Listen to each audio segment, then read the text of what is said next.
नमस्कार। आप सुन रहे हैं द बॉलीवुड रेडियो और मैं हूं आपके साथ आकाश।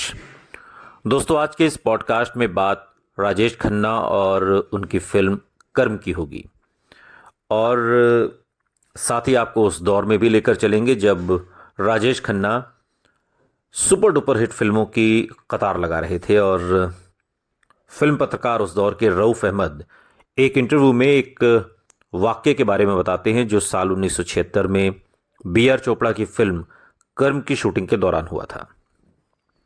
निर्देशक बी आर चोपड़ा कश्मीर के श्रीनगर की हसीन वादियों में अपनी पूरी यूनिट के साथ शूटिंग की तैयारी कर रहे थे। वो लोकेशन और दूसरे इंतजामों के लिए फिल्म के कलाकारों से 2 दिन पहले ही यहां पर आ गए थे। फिल्म के हीरो के रूप में बी आर चोपड़ा ने सुपरस्टार राजेश खन्ना को साइन किया था। राजेश खन्ना की पहली हिट फिल्म इत्तेफाक का निर्माण भी बी आर चोपड़ा ने ही किया था। गाने की शूटिंग से पहले सारी तैयारियां हो चुकी थीं और क्रू के साथ कश्मीर की वादियों को भी अब सुपरस्टार राजेश खन्ना का बेसब्री से इंतजार था।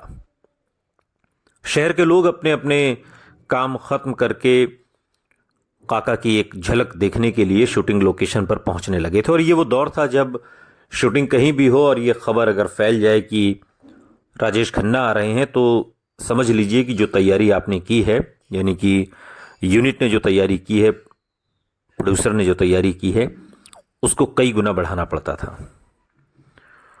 और एक आदमी गाड़ी लेकर राजेश खन्ना को रिसीव करने एयरपोर्ट भी पहुंचा, लेकिन फ्लाइट से उतरने वाले मुसाफिरों में राजेश खन्ना कहीं नजर नहीं आए।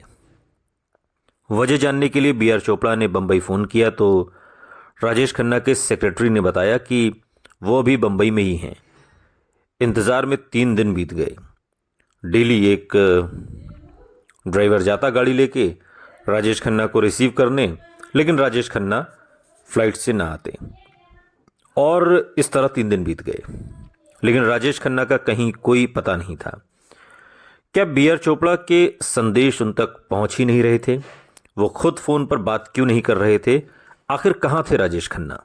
ये तमाम सवाल अब बी आर चोपड़ा के जहन में उठने लगे और आखिरकार 3 दिन के इंतजार के बाद वो खुद नहीं आए, बल्कि उनकी बिजनेस क्लास के हवाई टिकट पर उनका बावर्ची गोपाल श्रीनगर पहुंचा।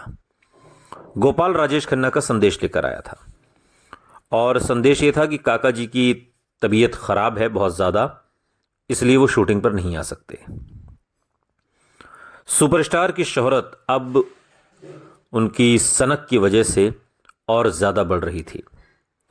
स्टारडम हासिल करने के बाद जो भी ज्यादतियां एक स्टार कर सकता है वो उसकी जीती जागती मिसाल थे और इन ज्यादतियों की शुरुआत भी इस घटना के कुछ साल पहले ही हो चुकी थी। सुपरस्टार की ऐसी सोच को लेखक सलीम खान एक दिलचस्प कहावत के जरिए बयां करते हैं। वो कहते हैं कि यह आमतौर पर एक्टर्स के साथ होता है।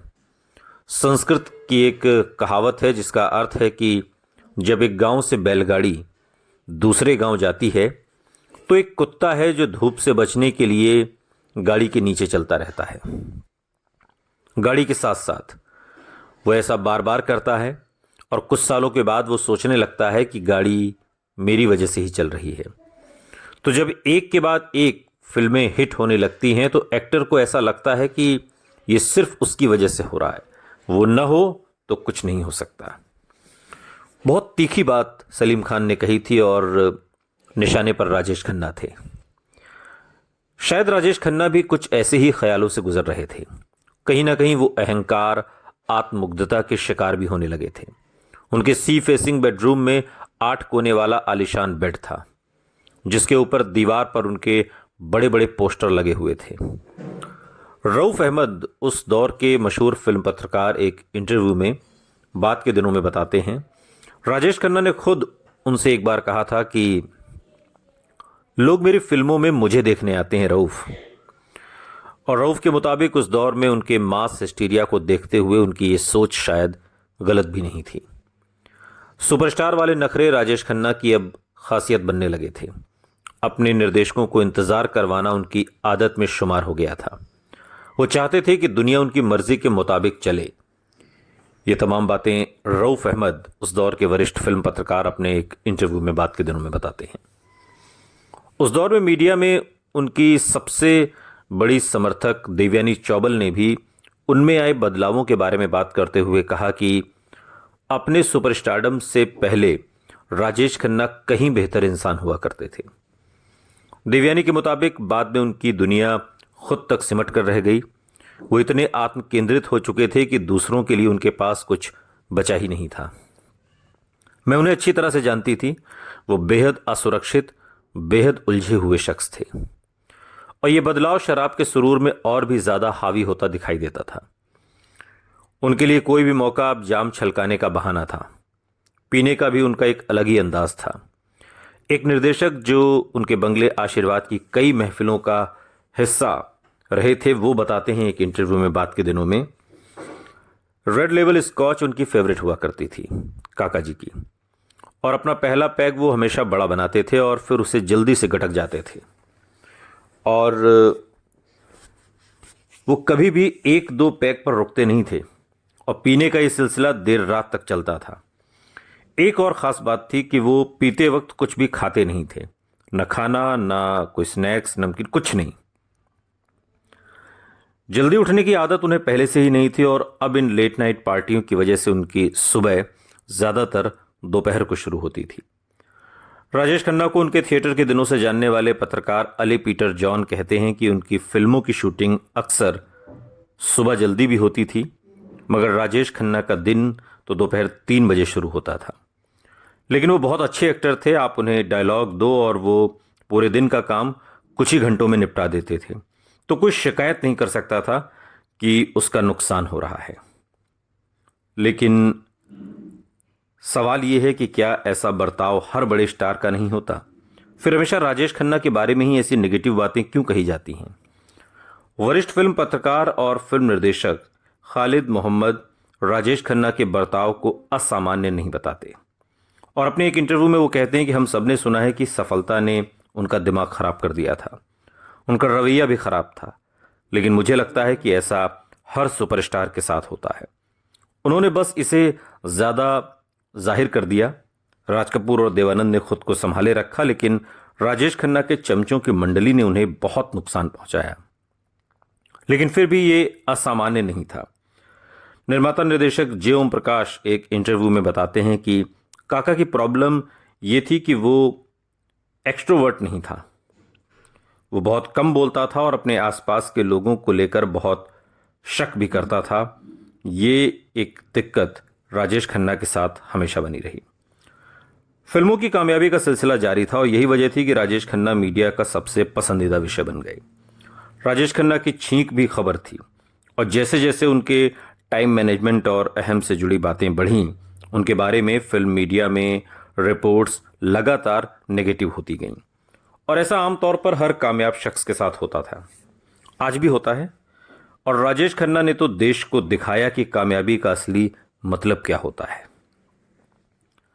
राजेश खन्ना की दुनिया आपके काम और चमचों तक अब सिमट कर रह गई थी। राजेश खन्ना की फिल्मों से जुड़े फैसले भी अक्सर इन चमचों की सलाह पर होने लगे।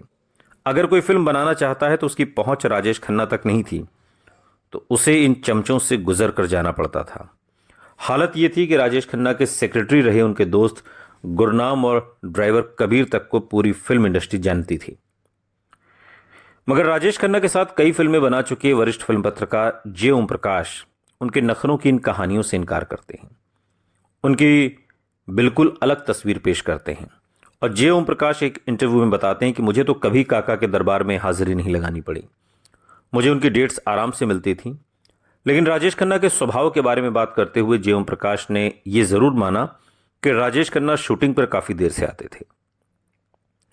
वो कहते हैं कि वो देर से आता था और हम सब उसे मिस्टर लेट के नाम से पुकारते थे, लेकिन इस आदत के बावजूद उसके साथ काम करना बेहद आसान था।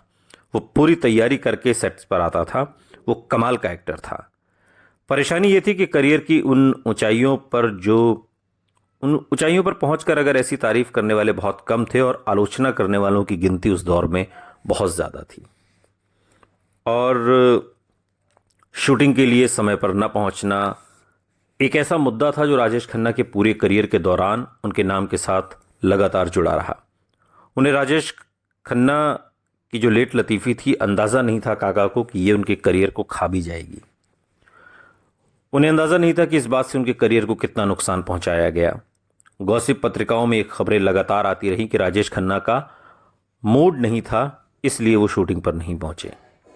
इन खबरों के मुताबिक कई बार प्रोड्यूसर्स को बड़ा नुकसान भी झेलना पड़ा। उनकी छवि इतनी बिगड़ती जा रही थी कि फिल्म इंडस्ट्री ये मान चुकी थी कि वो अपनी आदतें बदल नहीं सकते, इसलिए जब तक उनकी फिल्में हिट हो रही हैं उनके इस बर्ताव को झेलना पड़ेगा।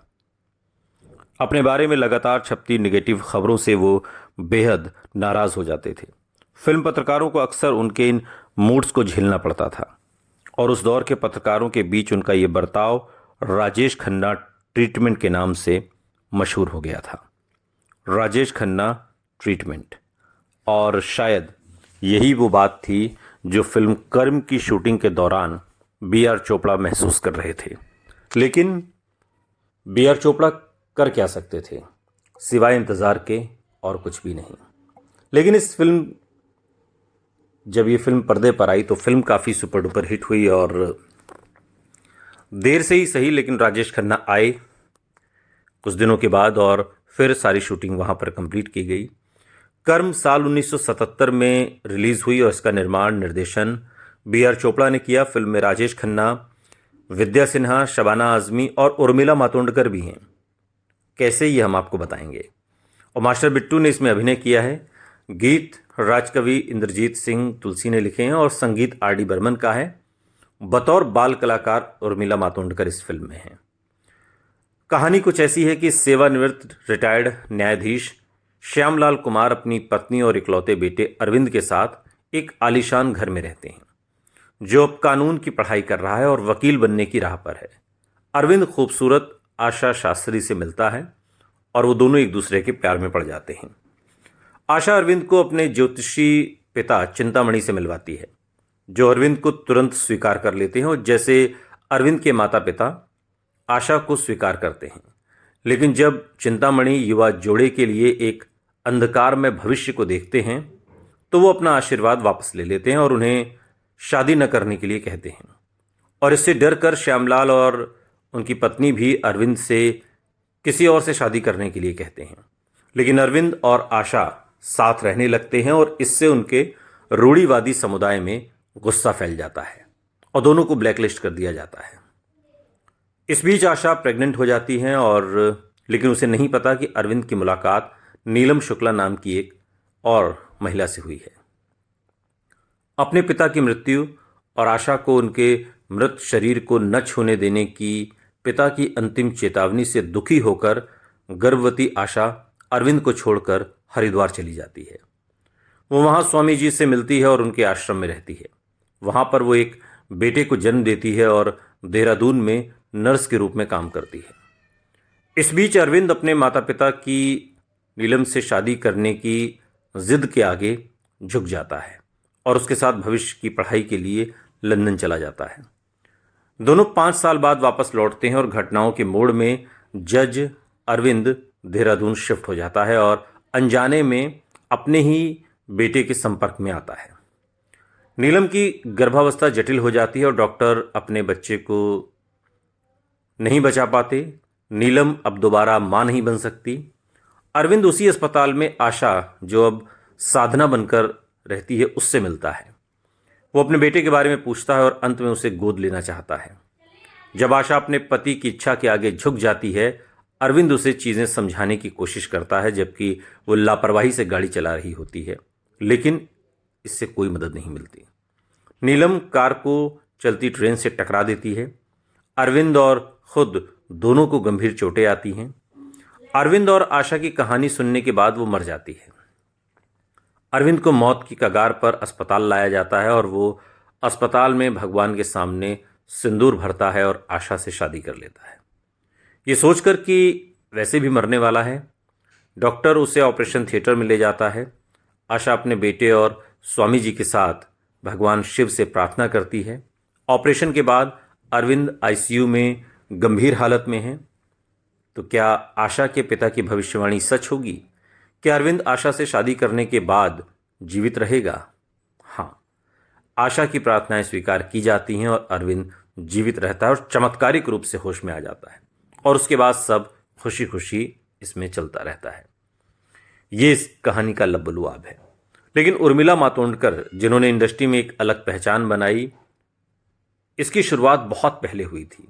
4 फरवरी साल 1974 को मुंबई में जन्मी उर्मिला मातोंडकर को राम गोपाल वर्मा की रंगीला से पहचान मिली, लेकिन बहुत लोगों के बीच वो नसीरुद्दीन शाह की फिल्म मासूम की वजह से मशहूर हैं, जिन्हें उनके करियर की पहली फिल्म माना जाता है और इसमें वो चाइल्ड आर्टिस्ट के तौर पर नजर आई थी। लेकिन बहुत कम लोग जानते होंगे कि साल 1983 में आई इस फिल्म से भी 6 साल पहले उर्मिला ने अपना डेब्यू किया था। उर्मिला मातोंडकर शायद अभिनय करने के लिए ही बनी हैं और तभी तो वो, जहां एक तरफ लोग किसी मूवी में एक सीन पाने के लिए तरस जाते हैं, वहीं उर्मिला ने उस समय फिल्मों में काम किया जब उन्हें पता भी नहीं होगा कि फिल्म किस बला का नाम है। और महज 3 साल की उम्र में जब बच्चे चलना सीख रहे होते हैं, उर्मिला बॉलीवुड में दस्तक दे चुकी थी और फिल्म में कोई ऐसी वैसी नहीं, बॉलीवुड के पहले सुपरस्टार राजेश खन्ना के साथ फिल्म कर्म में उर्मिला मातोंडकर भी हैं। कर्म फिल्म के बाद कलयुग मूवी में चाइल्ड आर्टिस्ट के तौर पर नजर आई और इस फिल्म में शशि कपूर का लीड रोल था। इस मूवी में उन्हें फिल्म फेयर अवार्ड भी मिला।